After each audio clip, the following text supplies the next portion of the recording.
এখন পর্যন্ত এই দল এই দলের সাথে জোট করবে এরকম অনেক ধরনের কথা বা আলোচনা থাকলেও কনফার্ম এখন পর্যন্ত বাংলাদেশের প্রথম সারির যে রাজনৈতিক দলগুলো আছে তারা কিন্তু কেউ করে না।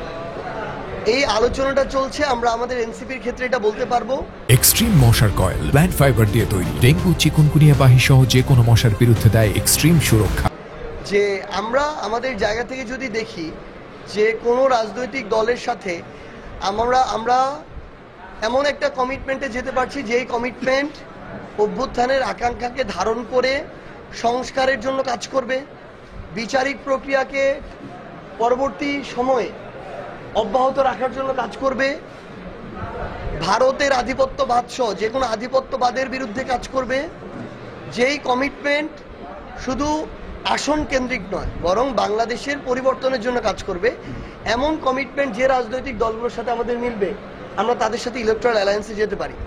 কিন্তু আমরা আমাদের জায়গা থেকে মনে করি বিএনপি বলেন কিংবা জামায়াত বলেন তারা তাদের জায়গা থেকে এককভাবে ভারতীয় আধিপত্যবাদের বিরুদ্ধে লড়াইটা অব্যাহত রাখতে পারবে না। এই জায়গায় এনসিপি আবশ্যক। তাই আমরা শুধু এই জায়গায় নয়, ইভেন এই বিচারিক প্রক্রিয়ার কন্টিনিউয়েশন, এই সংস্কারগুলো আদায় করে নেওয়া, জুলাই সনদের যে দাবিগুলো সেগুলো আদায় করে নেওয়ার ক্ষেত্রেও এনসিপির গুরুত্বপূর্ণ প্রতিনিধিত্ব লাগবে। সেটা সংসদেও প্রয়োজন, সেটা আগামীর বাংলাদেশের রাজনীতিতেও প্রয়োজন। সেই জায়গায় যাদের সাথে এই বাংলাদেশের স্বার্থের প্রাধান্য মিলবে এনসিপি তাদের সাথে ইলেকট্রাল অ্যালায়েন্সে যেতে পারে। যদি এটা না হয় তাহলে এমন হতে পারে যে এনসিপি তাদের জায়গা থেকে এককভাবে তাদের যে নির্বাচন সেই নির্বাচনটা করছে। এই শাপলা প্রতীক না পেলে নির্বাচন করবো কিনা, আমরা এখন পর্যন্ত যতজন এই প্রতীক, সংবিধান, নির্বাচন কমিশন সংশ্লিষ্ট যারা বিশেষজ্ঞ, যারা এগুলো নিয়ে অ্যানালাইসিস করেন, গবেষণা করেন, যতজনের সাথে কথা বলেছি, কেউ আমাদেরকে শাপলা পেতে এনসিপির কোনো আইনগত বাধা দেখাতে পারেননি। যেহেতু কোনো আইনগত বাধা নেই, আমরা বিশ্বাস করি নির্বাচন কমিশনের মতো একটা স্বাধীন সাংবিধানিক প্রতিষ্ঠান অভ্যুত্থান পরবর্তী বাংলাদেশে এই স্বেচ্ছাচারী আচরণ একটা রাজনৈতিক দলের সাথে করবে না।